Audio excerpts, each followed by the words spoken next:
Doamnelor, domnilor, bine v-am găsit, urmăriți Lumea diplomatică. În următoarele 25 de minute intrăm în culisele negocierilor și acordurilor ce pot rescrie istoria Europei în următorii 50 de ani. Lituania e un important partener al României, atât în cadrul NATO, cât și în cadrul Uniunii Europene. Cele două țări au interese de securitate comune în regiune. În acest context, urmăriți în continuare un interviu în exclusivitate cu ambasadorul Lituaniei la București. Your Excellency, thank you so much for having us. In your view, what are the most promising areas for deepening cooperation between Lithuania and Romania in the coming years? Thank you for the invitation to participate in your program. Talking about our cooperation, first of all, I would like to stress that we are both like-minded countries, and our views on the main topics in the international policy and security and defense policy are practically the same. We are cooperating as members of EU and NATO. We are supporting each other in many areas. For example, your air fighters F-16 in Lithuania, 6 fighters implementing the air policy mission in the NATO framework in Lithuania. So this is very important for us and we are very thankful. Also, I want to stress also the very important our cooperation in energy sector, and even in NATO framework we are very close cooperators, keeping in mind that our NATO Excellence Center, Energy Security Center, is in Vilnius, and your representatives also are very active in this center. In the context of discussions about a possible reduction or a redeployment of US forces in Europe, how should European allies adapt their security planning and deterrence strategies? That's not so easy question, but anyway, first of all, it's absolutely necessary to allocate bigger money for the defense. And this target 5% in 2035, in our opinion, is too far. Our position is that we need to succeed this to 2030. From Lithuanian part, just only in this year budget, we allocated 5.38% for the of GDP for the defense. So this is moment which is very important, and to show to our ally US that we are ready to invest in the defense, to invest to defense industry. And in this case, of course, very important to strengthen the European pillar in the NATO, and invest also in European defense industry. And in our opinion, it's very interesting the proposal to have defense unity pact within EU, and to create EU army, maybe even around 100,000 soldiers with very mobile troops. But this not means that we are replacing NATO. We just try, in our opinion, we need to try to strengthen the European pillar, keeping in mind that US shifted the focus from Europe to Indo-Pacific region. What are Lithuania's main priorities and objectives going into this NATO summit? Lithuania is ready to allocate its next year and the next 4 or 5 years, 5 to 6% of GDP for military needs. So this is one thing. The other, of course, we need to have guarantees that in eastern flank we will have permanent deployment of US troops. We need to do it. We need to have this promise. And of course, again, Lithuania now allocated 24 million for the American troops in Lithuania just to financing this. I think that is good practice.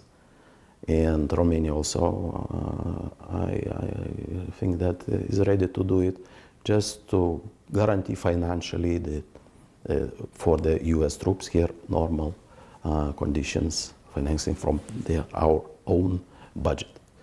And we need also, I'm talking about Lithuania, we have now only air patrolling mission, but we need air defense mission, including air and anti-missile systems, maybe on the rotation basis. And also we just mentioned about American troops.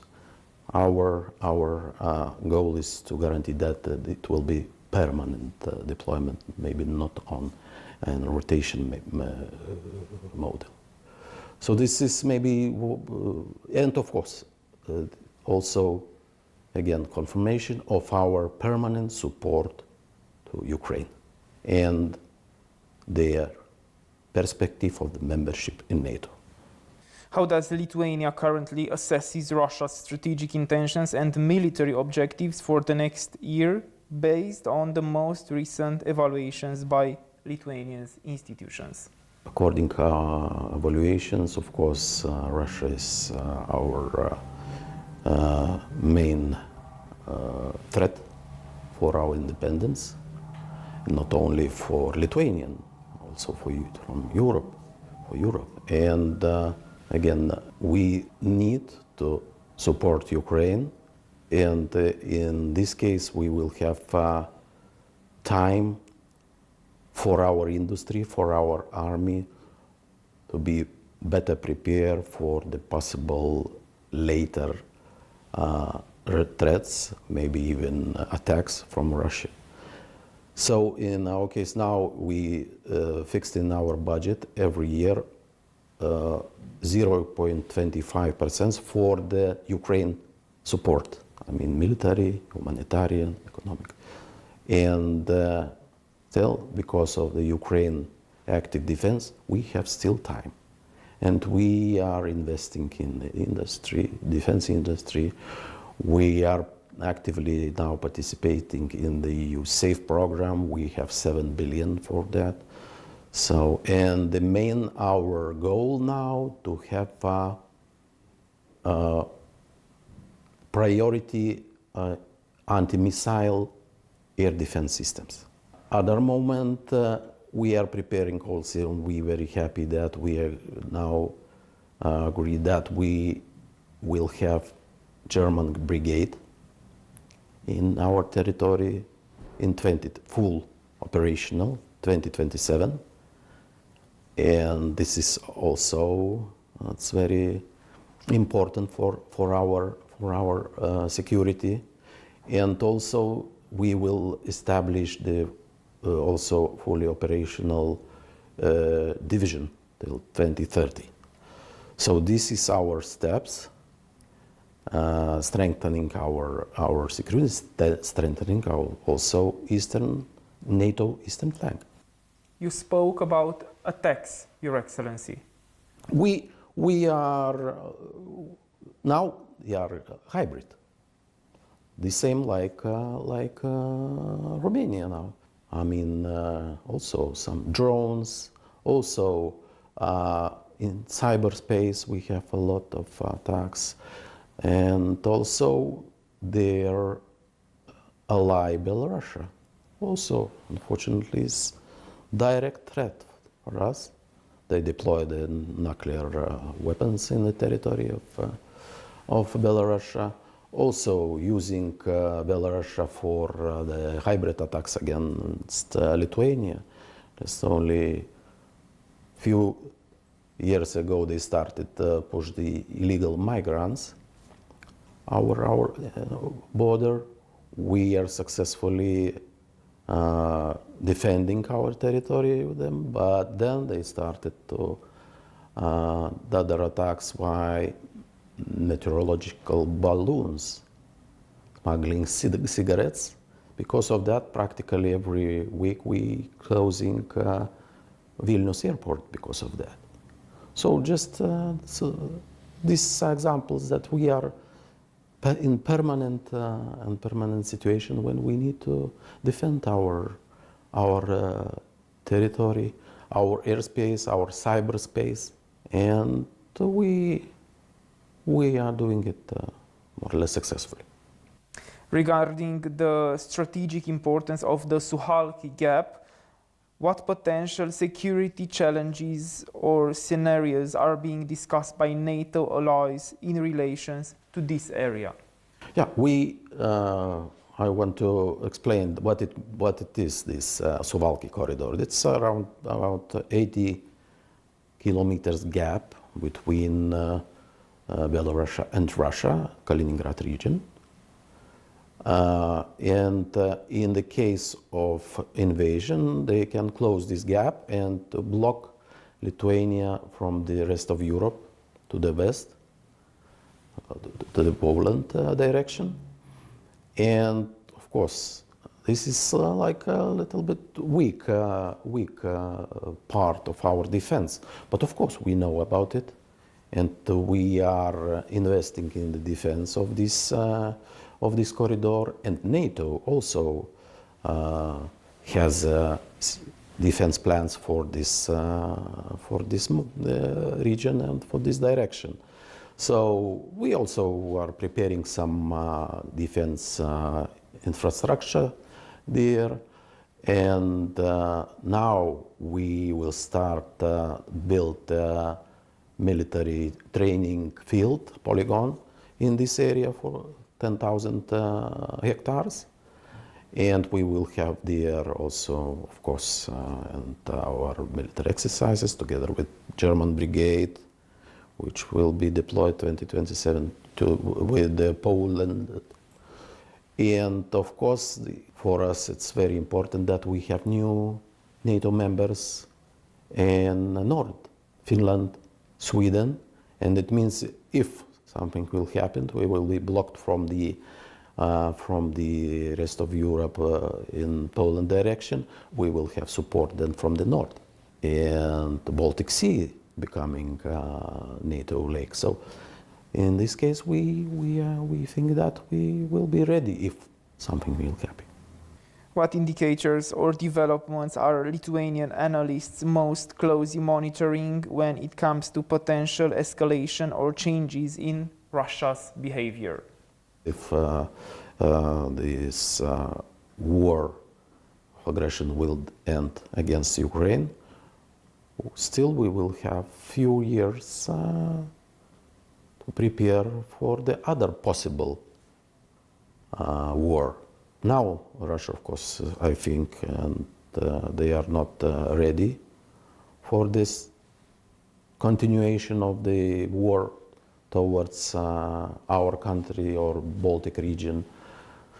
And we have still time, and it's very important to use this time to strengthen our defense capabilities, to invest, to spend more money, to allocate more money for defense. And together in NATO agreed that we need to agree that NATO eastern flank is the essential for NATO countries, for NATO bloc to defend our territories. And our position in that NATO position that we will start our defense just from the beginning, all together. Just every inch from the start of the war, if it will happen. How do you assess the nature of the hybrid threats and the covert influence operations in Europe today? We see this even this weekend. We saw the drones entering the territory of Romania. Also, we have the same sometimes in Lithuania or other countries in Nordic states. The threats, it's from Belarus, especially because now Kaliningrad region is a little bit less dangerous because the part of the troops moved to Ukraine. So they are more or less keeping silence, but they are using territory of Belarus against us for their hybrid threats. And these threats are continuing every day practically. And the same, last night we have in Lithuania, for example, 50 illegal migrants trying to enter territory of Lithuania. Under the leadership of representatives from the authorities of Belarus. They are pushing them, they are providing them necessary equipment, and every day we have this. Because, of course, such kind of dictatorship country can, of course, they can control these processes. This migration, these air balloons, flights, but they don't want. They want to have tensions here. And Russians, of course, they are pushing Belarus. So these hybrid threats are continuing, and we need just to live with this and to be well prepared. Their biggest problem, that they started a war against Ukraine. And Ukraine made them very weak. Their military, and of course, because of this war, we see now problems in Russian economy. GDP is not now growing. There are huge problems in the banking sector, so economy. And of course, the level of life of Russians also now is not so good. And the last events, limitation of the internet around, trying to avoid some unrest, protests from the Russian citizens. And who knows, maybe they will now try to announce mobilization, for example. Maybe they are preparing for that, limiting the mobile internet, everything. So, but it's not right direction, because, and I think this will be not successful. Now they just need to survive somehow, economically especially. So we hope that these problems in their economy will continue, and finally they will decide that maybe it's time to make some compromises and to stop this aggression. How do you see Russia, Your Excellency, in 12 years? I'm not optimistic, because 12 years it's not enough. We see from the history to change the country. Their political traditions, people mentality even, because they live in the dictatorship and they are not even trying to have some changes. You know, I mean, just similar Russian people. So 12 years, it's nothing. I think that it will be a long-term threat to our countries, to NATO, to European Union. How should the European Union balance strategic autonomy and continue strong transatlantic ties, particularly with the United States of America? Yes, we need, again, we need to, this is anyways a foundation of NATO, transatlantic links with US. We see that, yes, focus now, US focus is on Indian Pacific. Also, war with Iran. So we need to strengthen our European pillar, first of all, and also try to keep this transatlantic and to propose our help if they are asking. and Lithuania, and Romania, we are ready to participate in the opening of Hormuz. Of course, our possibilities are not so big, but anyway, we can send, in Romania, I think, the mining some ship, also to provide some logistic help. And I think this is very important. And our position, and Lithuanian and Romanian position, is to propose our help in this case. It was right. And it was, how to say, US also saw it and detected it. And we have very good signals from US because of that. Your Excellency, thank you so much for your time. Thank you.